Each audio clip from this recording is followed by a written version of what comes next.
Amados irmãos, estamos iniciando mais um estudo das Sagradas Escrituras. É uma alegria muito grande para nós, como povo de Deus, estarmos reunidos aqui na comunidade e também com os irmãos que nos acompanham nas outras localidades.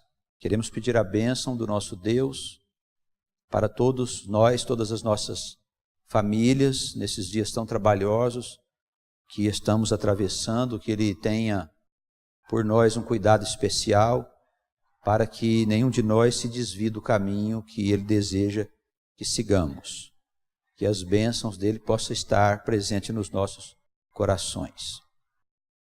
Nós estamos examinando o livro Romanos, a carta do apóstolo Paulo à igreja de Roma, capítulo 4. Pedimos aos irmãos para nos acompanhar aí com a leitura. O capítulo 4 do livro de Romanos é a parte onde o apóstolo Paulo ele faz aqui uma comparação da justificação pela fé em Jesus com a justificação que teve o nosso pai Abraão quando creu em Deus. Que diremos, pois, ter alcançado Abraão, nosso pai, segundo a carne? Quer dizer, como é que foi que ele se justificou? Se Abraão foi justificado pelas obras que ele fez, ele tem do que se gloriar, mas não diante de Deus. Você pode fazer uma boa obra e dizer assim, olha, eu sou uma pessoa do bem. Você tem uma glória em torno dessas obras? Sim. O apóstolo está dizendo que sim, mas não diante de Deus. Por quê? Porque a justificação diante de Deus é por um outro caminho. Então ele diz, não pode ter sido as obras. Não é o fato de Abraão ter ido lá sacrificar o menino em obediência a Deus que fez dele um crente. Ele foi justificado porque creu. Dizem as Escrituras. Não sou eu que estou dizendo, não. Se Abraão foi justificado pelas obras, ele tem do que se gloriar, mas não diante de Deus. Pois o que diz a Escritura? Creu Abraão em Deus, e isso lhe foi imputado como justiça.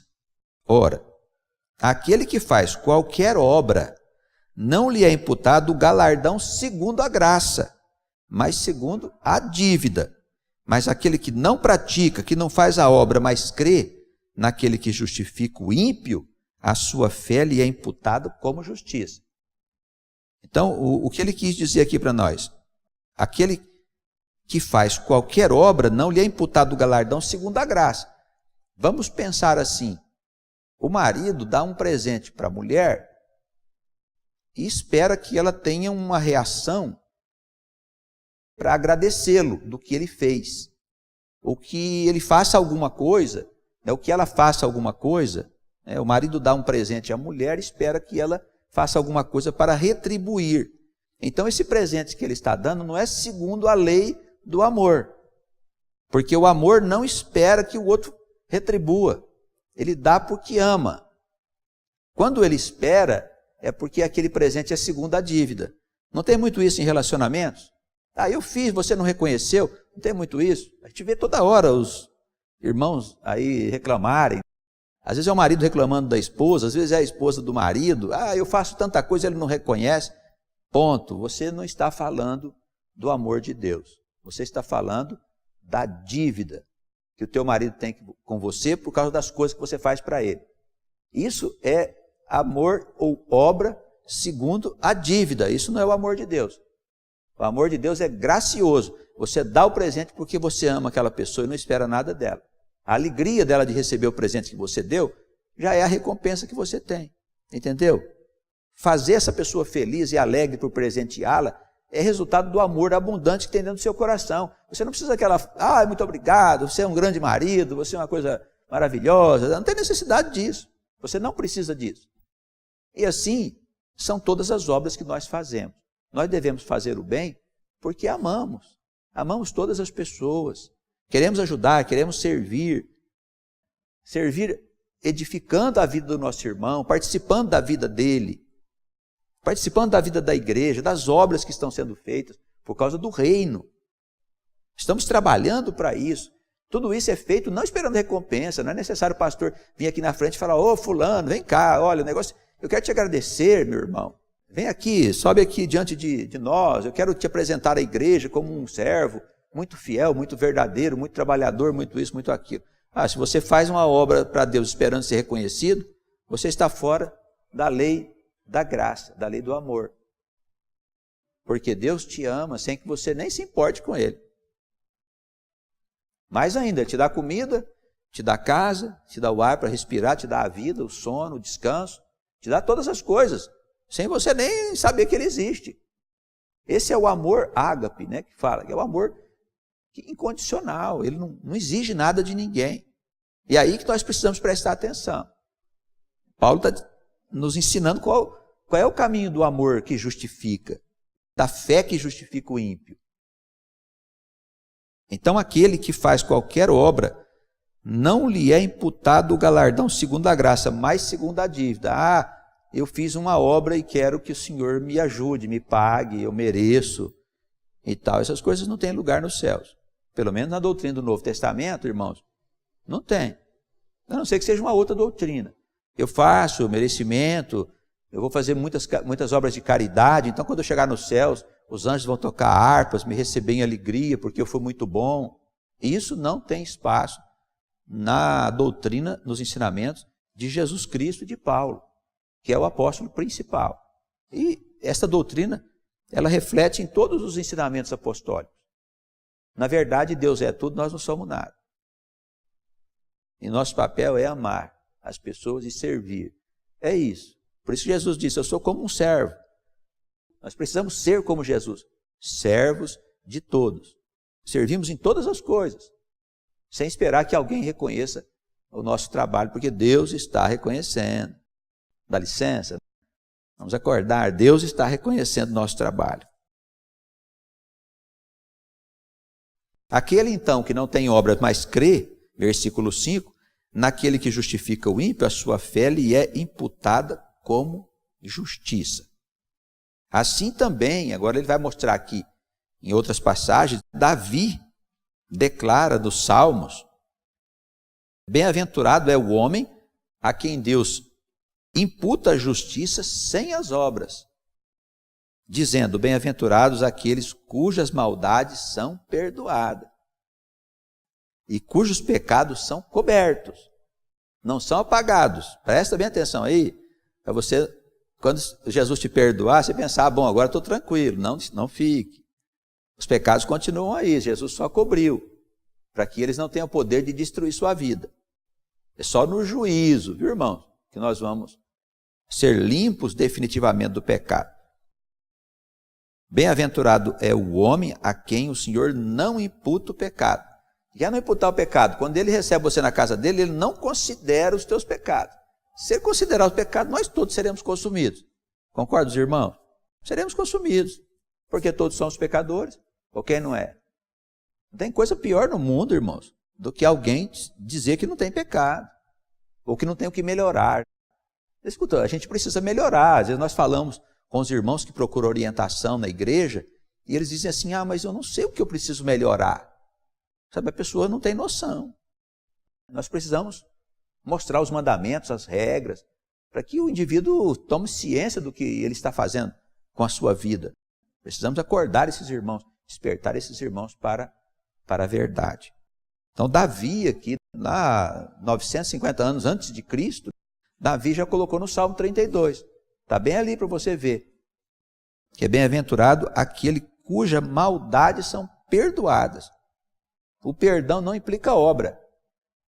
Isso é um conceito também equivocado do nosso tempo, onde algumas doutrinas ensinaram que o perdão ele está atrelado à necessidade de refazer aquilo que você fez de errado, de você construir o que você destruiu. Tudo bem, parece uma justiça, mas é justiça mesmo, os irmãos concordam? Os irmãos concordam? Vamos imaginar que alguém destruiu uma coisa, aquilo é uma transgressão. Então ele é perdoado pelo dono daquela coisa. Aí o dono diz assim, eu perdoo você, mas você tem que ir lá refazer isso. Tá bem? Esse perdão é segundo a graça ou segundo a dívida?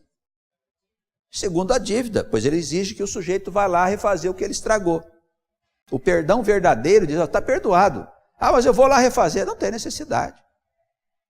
Isso é o perdão de Deus.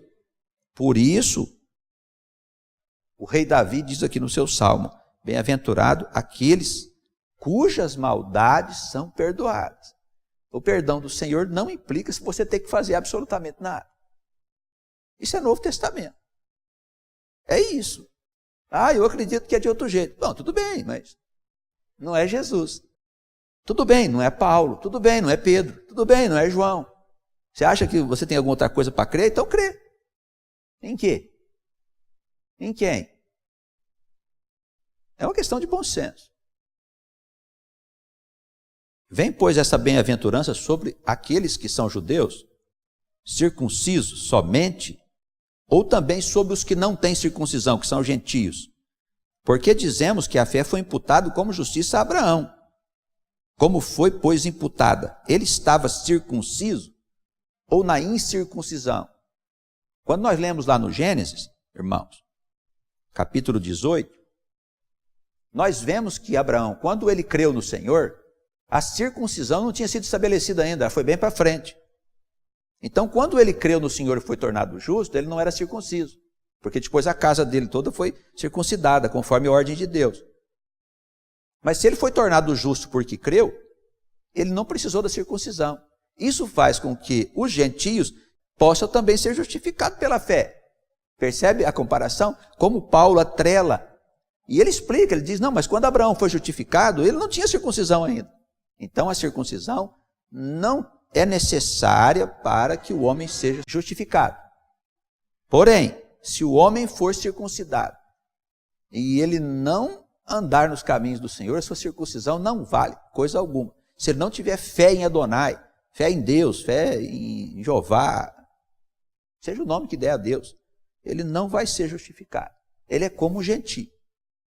Então as consequências são graves. A doutrina ensinada por Paulo, ela traz uma consequência grave, porque ela universaliza, em verdade, a salvação. E faz com que todos os homens sejam iguais perante Deus. Será que essa doutrina, ela é uma doutrina superior àquela doutrina que torna exclusivo só um grupo de pessoas, segundo a carne? Não pode ser. Os irmãos concordam? A doutrina ensinada por Jesus e por Paulo é uma doutrina que universaliza. Ela torna os homens crentes em Deus, todos os homens, circuncidados no coração. Estabelece um laço verdadeiro entre a alma e Deus, que é indissolúvel. Uma vez estabelecido, enquanto não terminar a eternidade, este laço permanecerá. Esteja a alma onde ela estiver. É definitivo quando nós somos salvos.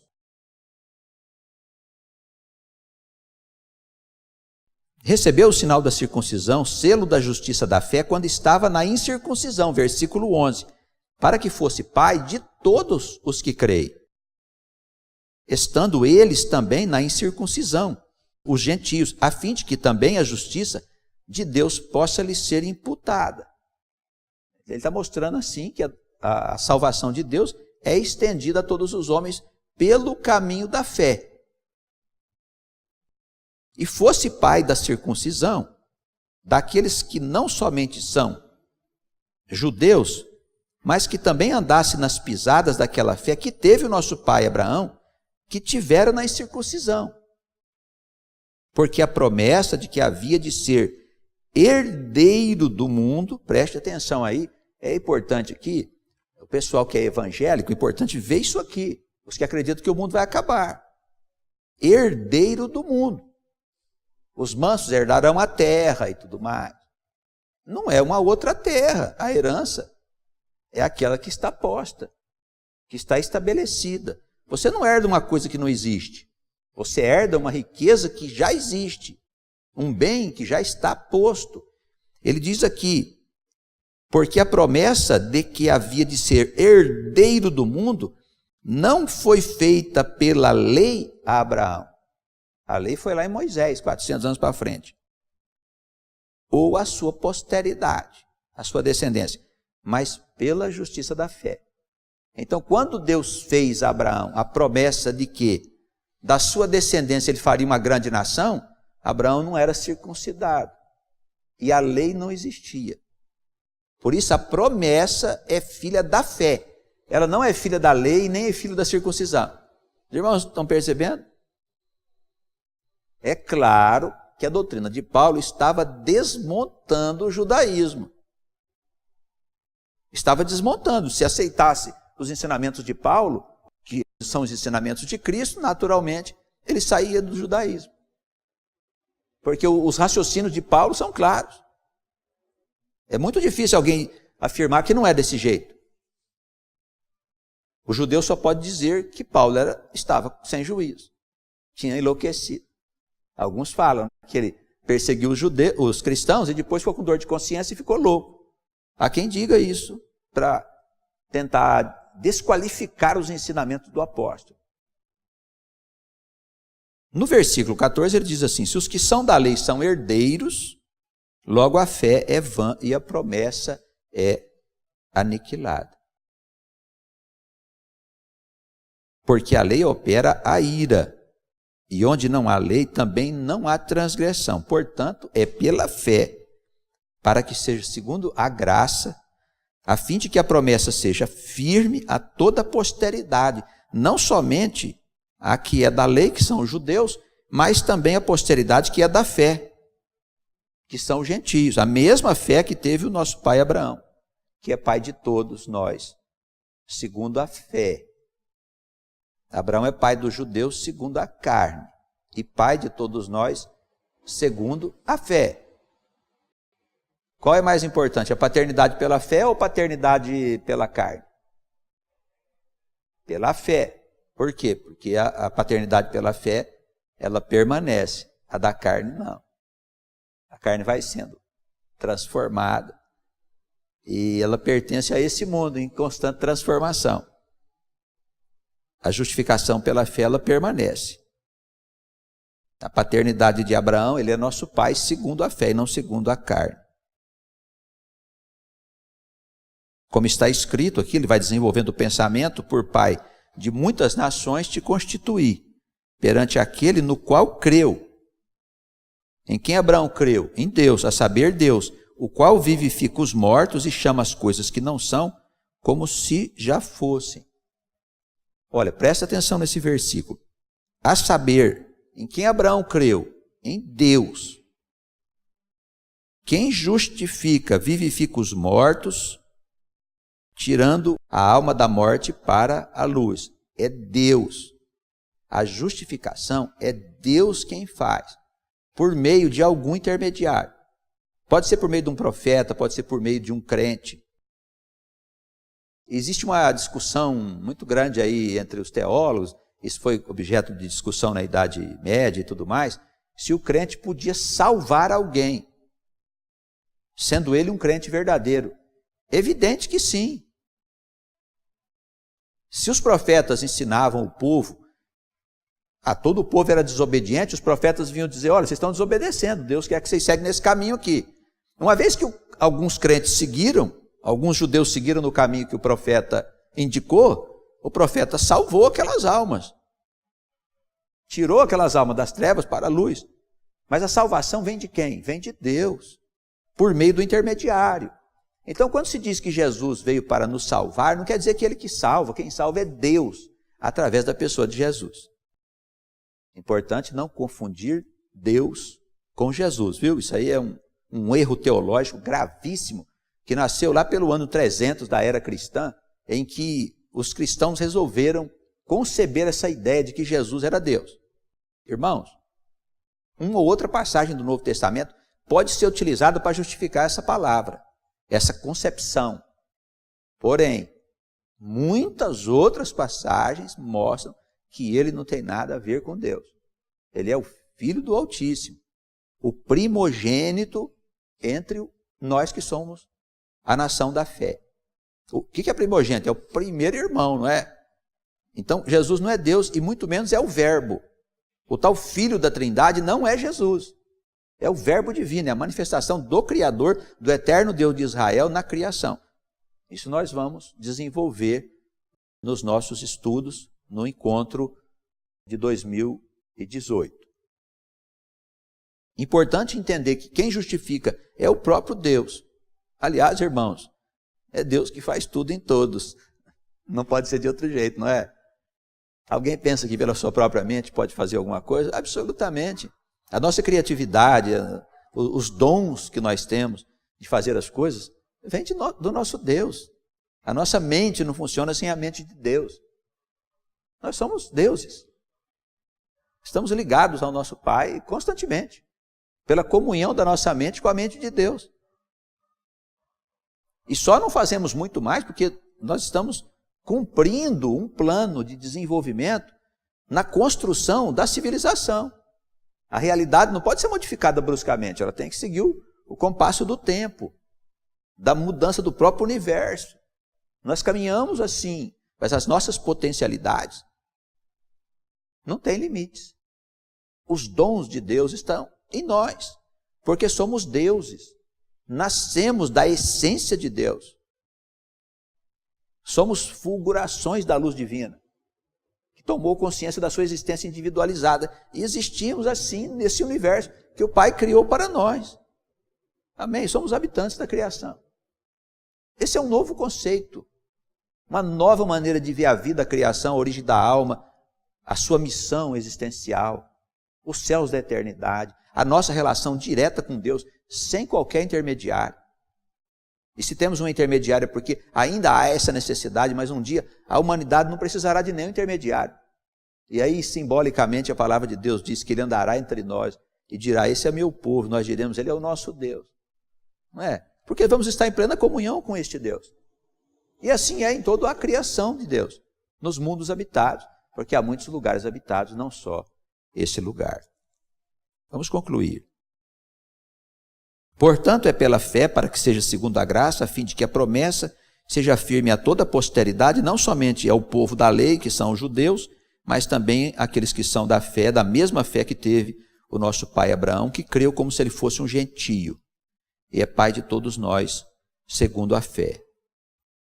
Por pai de muitas nações te constituí, perante aquele no qual creu, a saber que é Deus, o qual vivifica os mortos e chama as coisas que não são, como se elas já fossem. O qual em esperança creu contra a esperança, né? Abraão creu contra a esperança, tanto que ele tornou-se pai de muitas nações, conforme o que lhe fora dito, assim será a tua descendência.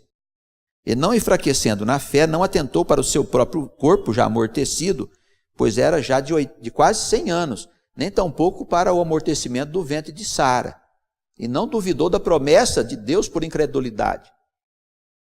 Não havia nenhuma possibilidade física deles terem um filho, porque ele tinha quase 100 anos e a Sara já quase 80. A mulher já é idade avançada. E ele não duvidou que eles teriam um filho, e ele teve um filho. Estando certíssimo, versículo 21, de que o que ele tinha prometido, que Deus prometera a ele, também era poderoso para o fazer. Então, irmãos, a nossa fé, ela precisa ser uma fé que, embora nós possamos compreender os processos da criação, uma fé que não tem limites. É evidente que o Criador pode, em certas circunstâncias, romper a lei da própria matéria e fazer conforme Ele quer. Não quer dizer que o ventre de Sara, que já era seco, né, segundo a palavra aqui da Escritura, gerou uma criança sendo seco. Deus, o que faz o Espírito de Deus através dos seus anjos, dos seus emissários? Ele faz com que a matéria seja renovada. E criou no ventre de Sara um útero sadio, normal, natural, pelo qual gerou a criança. Assim, nós entendemos os milagres que o próprio Jesus fez quando Deus, através dele, utilizou do poder que ele tem sobre a matéria para consertar a matéria. O homem tinha a mão ressequida, ele vai, estende a mão consertou na frente de todo mundo. O que é isso? A ação do Espírito sobre a matéria, do Espírito do próprio Criador, alterando a composição da matéria e organizando o que estava desorganizado. Entendemos assim a ressurreição de Lázaro, que na verdade é ressuscitação. Mas podemos usar a palavra ressurreição, que se aplica em todas as circunstâncias em que a alma sai da morte para a vida. O corpo dele já estava se desfazendo. O que Jesus faz com a ajuda do Espírito de Deus, pelo poder do Espírito de Deus, ele restitui a organização molecular física do corpo. Ele restaura a organização física pelo poder do próprio Criador sobre a matéria, por intermédio de Jesus, e chama o espírito de Lázaro, para que a alma voltasse ao corpo. Quando voltou o corpo, é como se ele encarnasse de novo. Aliás, eles têm um problema sério de falar que a alma não pode entrar no corpo de novo, que seria a encarnação sucessiva, né? Que nós advogamos aqui, que é a lei da própria vida. Quando Lázaro foi chamado de volta, ele não reencarnou? Ou não? O espírito dele já tinha ido embora. Se voltar a entrar num outro corpo fosse uma coisa proibida por Deus, então Jesus teria feito uma transgressão, chamando o espírito de volta. Aí só podemos apelar para aquele velho conceito, mas Jesus era Jesus. Não há quem aguente isso. Tá bem, irmãos? Então, a alma voltar a entrar no corpo, basta que o corpo esteja constituído e com vida. Ao sopro da vida nele, o espírito entra e o sujeito levanta do túmulo. É assim que o sujeito saía da morte para a vida. Os casos de ressuscitação se davam dessa maneira. Não tem nada de sobrenatural nisso, mas o poder do espírito sobre a matéria. Ele pode reconstituir a matéria que está desorganizada. Um corpo morto. Vamos falar, vamos desenvolver o pensamento. Um corpo morto, um corpo físico que está morto. Está faltando algum pedaço nele? Não, não está. No caso de Lázaro, por exemplo, não estava faltando nenhum pedaço. Os pedaços estavam desorganizados. Então, o poder do Espírito simplesmente organizou a matéria desorganizada e soprou nela aquilo que Deus sopra em todo ser que vai viver, o sopro da vida. Daí foi só chamar o Espírito. A alma entrou no corpo, se ligou no corpo, se revestiu novamente do corpo, se levantou e viveu durante um bom tempo. Depois morreu definitivamente, né, irmãos? Deixando esse lugar e passando para a eternidade. Porque o Lázaro mais tarde veio a falecer de novo e o corpo desorganizou, como desorganiza em qualquer morte física. Então temos que entender essas coisas para a gente poder saber que somos eternos. Somos seres eternos, filhos do Altíssimo. Então Abraão não duvidou da promessa de Deus, deixando a incredulidade tomar conta do seu coração, mas ele foi fortificado na fé, dando glórias a Deus, estando certíssimo de que aquele que tinha feito a promessa também era poderoso para fazer acontecer. E assim isso lhe foi também imputado como justiça. Olha como ele foi justificado, porque creu, não duvidou de Deus. Ora, não só por causa dele está escrito, que lhe fosse tomado em conta, mas também por nós, a quem será tomado em conta, se cremos ou não cremos. Os que cremos naquele que dentre os mortos ressuscitou a Jesus. Então, quem é que justifica? É Jesus? Não, é Deus. Quem ressuscitou Jesus? Foi Deus. Então, Jesus não pode ser Deus? Ele ressuscitou ele mesmo? Ou está escrito aqui errado? Deve estar escrito errado. Vamos mudar um pouco aqui para poder Jesus ser Deus. Quem que foi que ressuscitou Jesus? Foi Deus, gente. Está escrito aqui, ó. Também por nós, a quem será tomado em conta a nossa fé, os que cremos, nós que cremos, naquele que dentre os mortos ressuscitou Jesus nosso Senhor, o qual, Jesus, por nossos pecados foi entregue e ressuscitou para a nossa justificação. Amém? Que nós sejamos abençoados e guardados no infinito amor de Deus e que Ele proporcione a nós novas oportunidades, breves oportunidades de estarmos aqui examinando as Escrituras e falando de coisas tão maravilhosas que nos dignificam, que nos tira dessa condição de homens mortais e de mulheres que andavam perdidos, todos nós, pelo mundo, sem saber bem o que estávamos fazendo, e agora, eis que Ele nos fez deuses, sacerdotes, no sentido que você também pode salvar alguém. Então, não perca o seu tempo, comece a anunciar a boa palavra do reino, para que muitas pessoas possam ser salvas, que o Espírito de Deus está com você. Bem, sejamos abençoados pelo Filho do Altíssimo, Senhor Jesus. Amém.